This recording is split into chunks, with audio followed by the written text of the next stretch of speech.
prend la main. Il respire toujours, mais à peine. À chaque fois qu'il prend une respiration, on pense que c'est la dernière. Mais après quelques secondes, il en prend une autre. Le son qui sort de sa bouche ouverte est de plus en plus doux.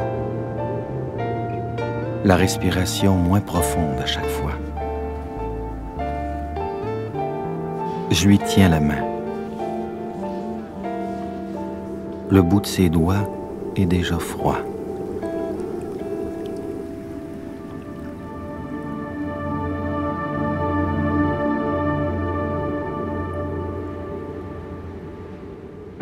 L'église est pleine.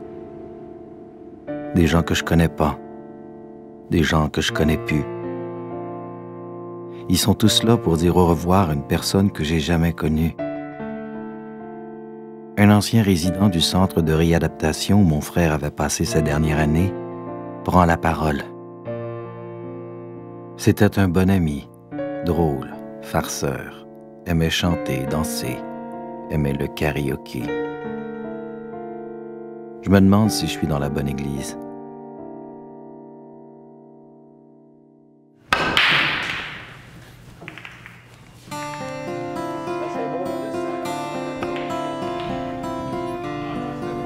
Après le service, je m'approche du type du centre de réadaptation. Depuis que je l'ai rencontré à l'hôpital, je m'attends à ce qu'il me dise que mon frère lui avait parlé de moi. Tu parlais de quelqu'un un peu là, que je connaissais pas. Mais non. Mon isolement est complet. André était ici quand moi je suis arrivé. Lui, cette semaine-là, il était en charge des tâches. C'est quoi, comme quelle tâche? Tu peux avoir le vacuum, tu peux avoir laver les escaliers. On a tous, chacun résident a une tâche. Okay. Puis il y a un résident à chaque semaine qui s'adonne à être responsable des tâches. OK, il faut qu'il devienne le boss. Oui. Okay. Donc, André, cette semaine-là, quand je suis rentré, il était le boss. OK. Ça n'a pas cliqué. Non.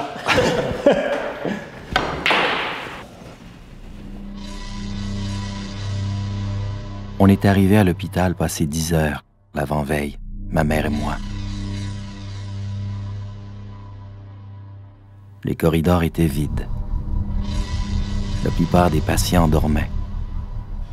Une jeune préposée aux malades nous a amenés à sa chambre.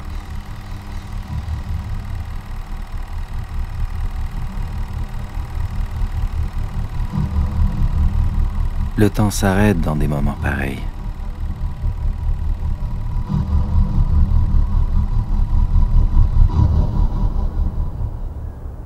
En plein milieu de la 10e année, mon père nous a déménagé de Québec à Toronto. Puis une des premières personnes qui était chaleureux puis qui était accueillant était André. Il y avait quelque chose à propos d'André qui était énigmatique. C'était une grosse énigme pour moi, exactement ce qu'il faisait, ce qui le motivait à faire plusieurs choses. Mais pour moi, André était quelqu'un qui trouvait la compétition dans tout. Des choses bizarres. Je me souviens toujours du commentaire qu'il m'avait dit qu'il était capable de faire pousser une meilleure barbe que son père. Plus vite, plus longue. Plus vite, plus longue, plus noire, plus dense. Avoir la première blonde, sortir le plus tard que les autres, être capable d'avoir plus de bière que les autres. Il voulait tout le temps être capable de rehausser ses valeurs, être capable d'être un petit peu plus fier qu'il l'était de lui-même. Les fois que j'avais été impliqué dans une sortie ou bien une partie de poker où il y avait de la boisson, oui, il buvait, puis il buvait beaucoup. Plus que n'importe quel autre de mes amis à ce moment-là. Du corridor, je l'entendais respirer. Un son ténébreux. Je l'avais pas vu depuis 1 an et ce que j'ai vu en entrant dans sa chambre m'a jeté à terre. Je m'attendais à le voir affaibli, mais là... Les cheveux longs, la barbe épaisse, les joues creuses, les paupières lourdes, à moitié fermées. Christ agonisant sur sa croix. Ma mère le regarde un instant, puis, les yeux pleins de larmes, elle se tourne vers moi. Rien à dire. Pas nécessaire. On avait un certain rapport, là. Puis il m'a passé des cigarettes. Puis on aimait la même musique. Ouais. On a fait une soirée de karaoke, puis il m'a dit qu'il chanterait jamais, puis je l'ai convaincu. Il a chanté la chanson Early Morning Rain. Puis là, il aimait ça? Puis il aimait ça à mort.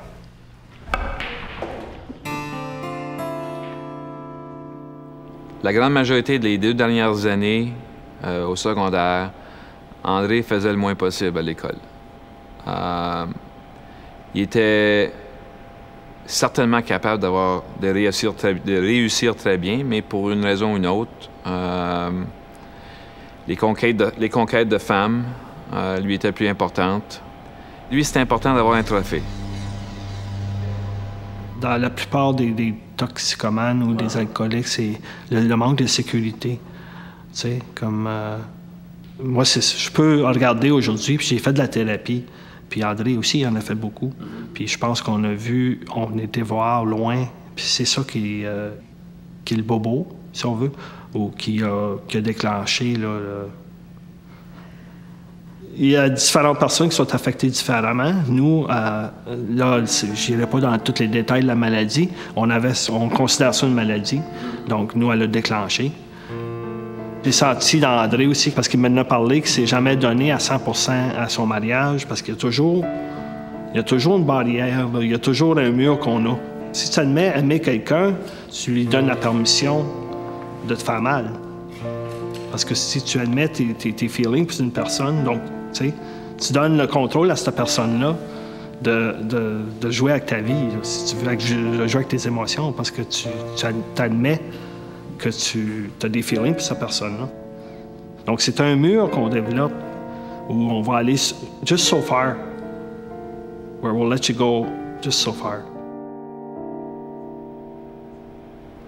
Toutes les fois que j'ai vu André après ça, à partir du temps à Trenton, c'était tout le temps lui qui était venu me chercher. À ce moment-là, on était tous les deux mariés, on était tous les deux en famille. Les 2 ou 3 fois qu'il était venu chez nous, il sentait déjà la boisson quand il était arrivé en arrière. Près des ascenseurs, je pleure en silence avec ma mère. Pas de sanglots. Les larmes coulent sans qu'on se donne la peine de les essuyer. Ni elle ni moi on s'attendait à le voir souffrir. Le son caverneux qui sortait de sa gorge asséchée me résonne dans la tête, comme si son âme s'était prise la robe dans la porte en essayant de sortir de son corps. Il n'arrivait pas à se libérer.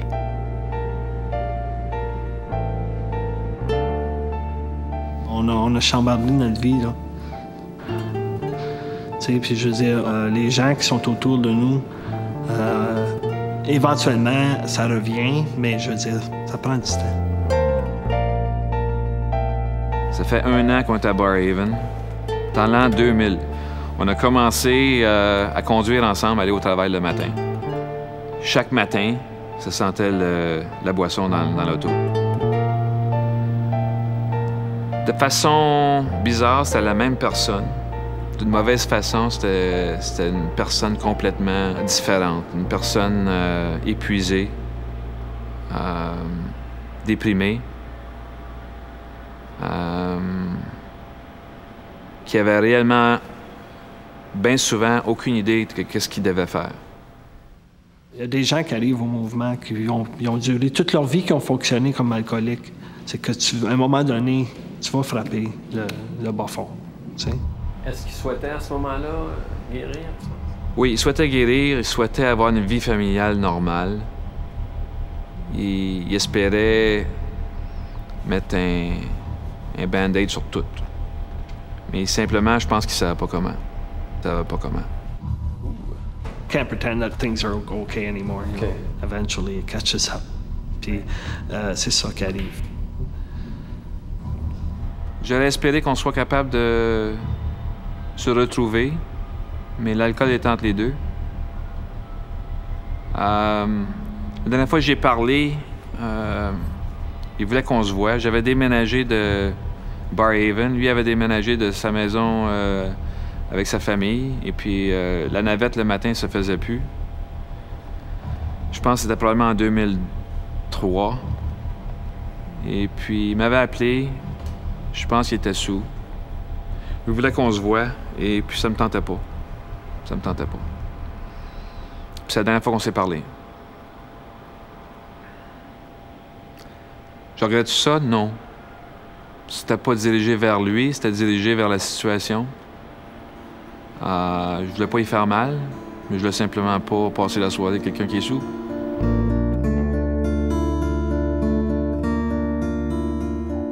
Il avait fait du progrès dans la dernière année. Il avait renoué avec ses filles. Comme si quelqu'un lui avait dit de mettre sa vie en ordre avant qu'il soit trop tard.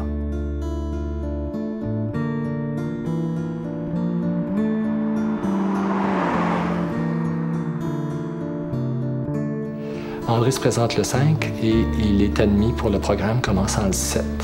On a été appelé à prendre une décision rapide dans son cas. Il ne faut pas oublier qu'André arrivait du milieu hospitalier et puis on a décidé de donner sa chance à André et puis il ne nous a pas déçus à ce niveau-là.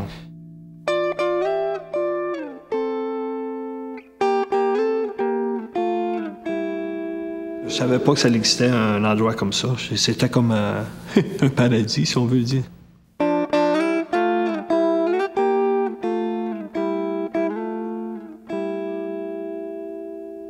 Quand je suis rentré ici, là, j'ai eu une sensation d'être arrivé chez nous. C'est l'atmosphère, c'est le calme, les gens sont accueillants. Parce qu'on souffre tout. Quand on rentre ici, on souffre. Puis on veut tous s'entraider. Puis le support qu'on a entre les résidents, tu ne verras plus jamais ça ailleurs. Je veux dire, c'est spécial. Puis je veux devenir la personne que je peux devenir sans consommer, puis vivre, puis tu sais, juste faire des choses normales. Tu viens à un point où tu veux fonctionner sans avoir besoin d'une béquille. Ils se sont présentés ici, ils ont fait le stage, ils ont passé à travers le bloc orientation, qui est le premier bloc, le bloc action, qui est le deuxième bloc, le bloc stabilisation, le bloc réinsertion sociale. Et après ça, tous les deux nous ont signalé un besoin de peut-être d'avoir du temps pour placer encore des pièces de leur réinsertion sociale. Et les circonstances ont fait qu'il y avait de la place.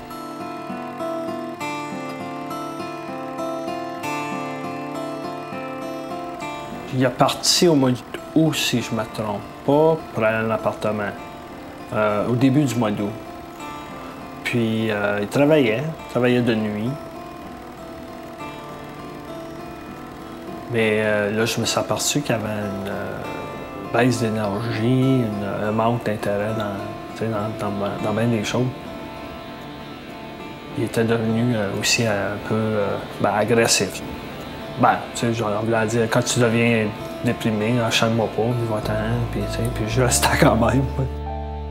C'était mon meilleur chum, qui était malade, puis qui voulait pas rien faire. Puis après l'effort qu'il avait mis dans son établissement, tu sais, puis ça me choquait. Encore un souffle, plus faible encore que le dernier. Encore plus espacé. De sa gorge, le son n'est plus qu'un léger soupir. Un doux soupir presque apaisant. Un soupir d'enfant qui s'endort. Un dernier soupir. Le dernier.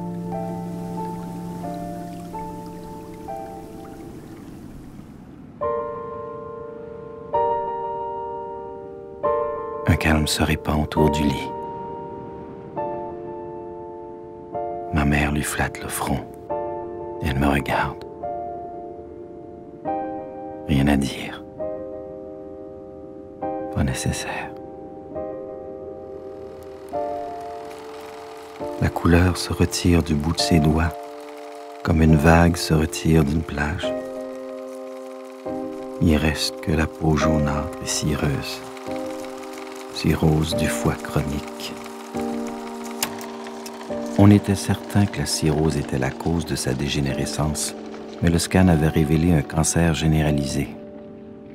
Il s'était battu pour vaincre sa dépendance à l'alcool et maintenant, il mourait d'un cancer généralisé. Pas de chance. Il l'aura jamais su. Chanceux. Un moment de paix. Un moment d'une telle finalité. Un moment comme j'en avais jamais connu.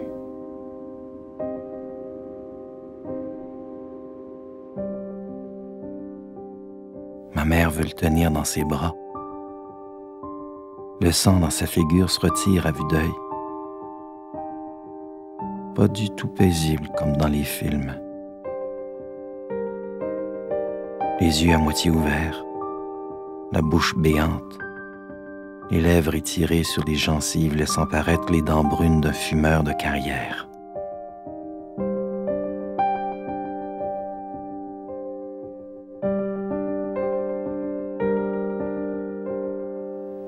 Au funérailles, j'ai fait un point de remettre le médaillon d'1 an à ses filles parce qu'il avait complété ce qu'il avait entrepris.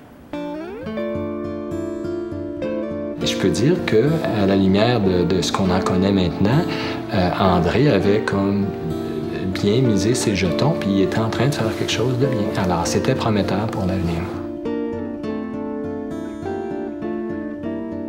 La dernière année qui a passé, c'était son année qui a réussi le plus de choses que, tu sais, je veux dire, on réalise beaucoup de choses dans notre vie, mais je veux dire, c'était un effort vraiment sincère, puis ça l'a profité, tu sais, ça lui a donné le rapprochement avec ses filles, tu sais, puis... Il était-tu fier de lui-même? Très fier. Ouais, très fier.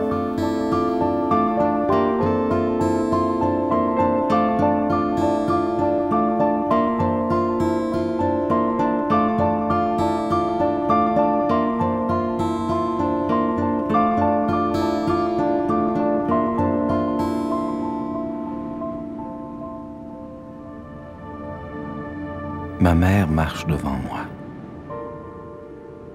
Elle tient son premier fils dans ses bras, contre son ventre. La boîte de cendre est lourde. Il fait froid. Un froid qui traverse le linge, les os. Elle marche vite. Elle est toute petite. Elle a 22 ans. Elle s'arrête devant la pierre tombale de sa mère. Elle porte son premier fils dans son ventre. Elle se penche et laisse tomber une seule rose à côté de la petite boîte en bois. Elle dit son Notre Père. Je me rappelle pas des mots. Je fais semblant. Pour elle. Elle me regarde. Rien à dire. Pas nécessaire.